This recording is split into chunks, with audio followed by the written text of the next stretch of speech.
Hi all, welcome back to my channel Khushi's kitchen. ನಾನು ಭ್ರಮರಾಂಬ. ಇವತ್ತು ಕ್ವಿಕ್ಕಾಗಿ instant mango pickle ಹೇಗೆ ಮಾಡೋದು ಅಂತ ನೋಡೋಣ. ನಾನು ತೋತಾಪುರಿ ಮಾವಿನಕಾಯನ್ನು ತೊಗೊಂಡಿದ್ದೀನಿ.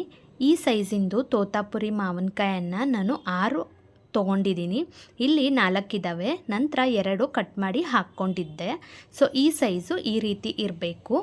ಈಗ ಮಾವಿನಕಾಯಿಗಳನ್ನು ನೀಟಾಗಿ ವಾಶ್ ಮಾಡಿ ಇಟ್ಕೊಂಡು ನೀರಿನ ಅಂಶ ಇಲ್ಲದ ರೀತಿಯಲ್ಲಿ ಒಂದು ಬಟ್ಟೆಯನ್ನು ತಗೊಂಡು ಒರೆಸಿ ಸಣ್ಣ ಪೀಸಸ್ ಆಗಿ ಈ ರೀತಿ ಕಟ್ ಮಾಡಿ ಇಟ್ಕೋಬೇಕು.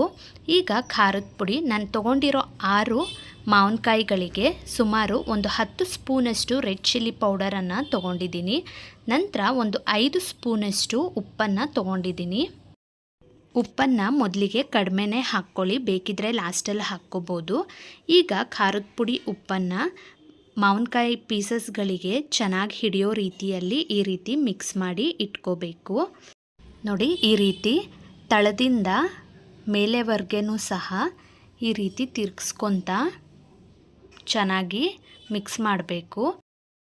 ನಂತರ ಒಂದು ಬಾಣಲಿ ತಗೊಂಡು 3 ಟೇಬಲ್ ಸ್ಪೂನಷ್ಟು ಸಾಸಿವೆ ಕಾಳುಗಳನ್ನು ಹಾಕ್ಕೊಂಡು ಒಂದು 2 ಸ್ಪೂನಷ್ಟು ಮೆಂತ್ಯ ಕಾಳನ್ನು ಹಾಕ್ಕೊಂಡು 1 ನಿಮಿಷ ಇದನ್ನು ಕಡಿಮೆ ಉರಿನಲ್ಲೇ ಹುರ್ಕೋಬೇಕು.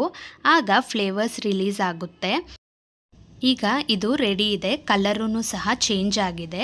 ತಣ್ಣಗಾದ ನಂತರ ಒಂದು ಮಿಕ್ಸಿ ಜಾರ್ಗೆ ಹುರಿದಿಟ್ಟಿದ್ದ ಸಾಸಿವೆ ಹಾಗೆ ಮೆಂತ್ಯ ಕಾಳನ್ನು ಹಾಕ್ಕೊಂಡು ಈ ರೀತಿ ನುಣ್ಣಗೆ ರುಬ್ಕೊಬರಬೇಕು.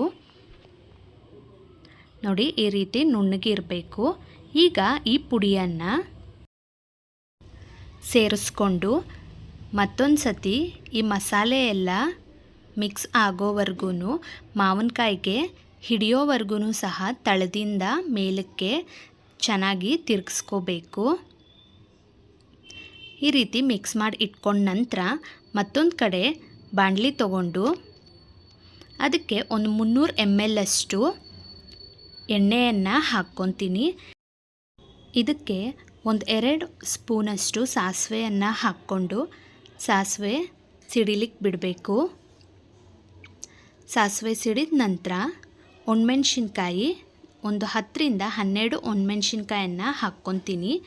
ಈ ಒಗ್ಗರಣೆಯನ್ನು ಉಪ್ಪಿನಕಾಯಿಗೆ ಹಾಕ್ಕೊಂಡು ಮಿಕ್ಸ್ ಮಾಡಿಕೊಂಡ್ರೆ ಇನ್ಸ್ಟೆಂಟಾಗಿ ಮಾವಿನಕಾಯಿ ಉಪ್ಪಿನಕಾಯಿ ರೆಡಿ ಆಗುತ್ತೆ.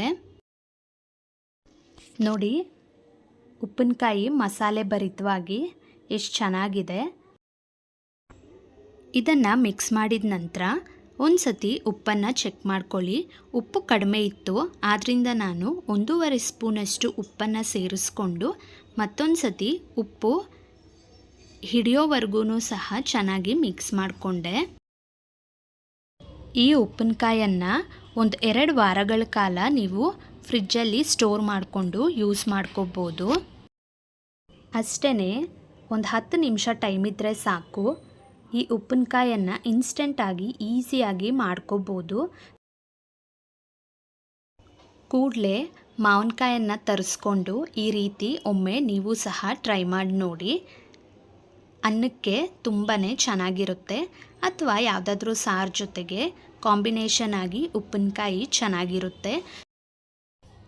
ಹುಳಿಯಾದಂಥ ಇನ್ಸ್ಟೆಂಟ್ ಮ್ಯಾಂಗೋ ಪಿಕಲ್ ರೆಸಿಪಿ ನಿಮಗೂ ಸಹ ಇಷ್ಟ ಆಗಿದ್ದರೆ like, share, subscribe and support to my channel.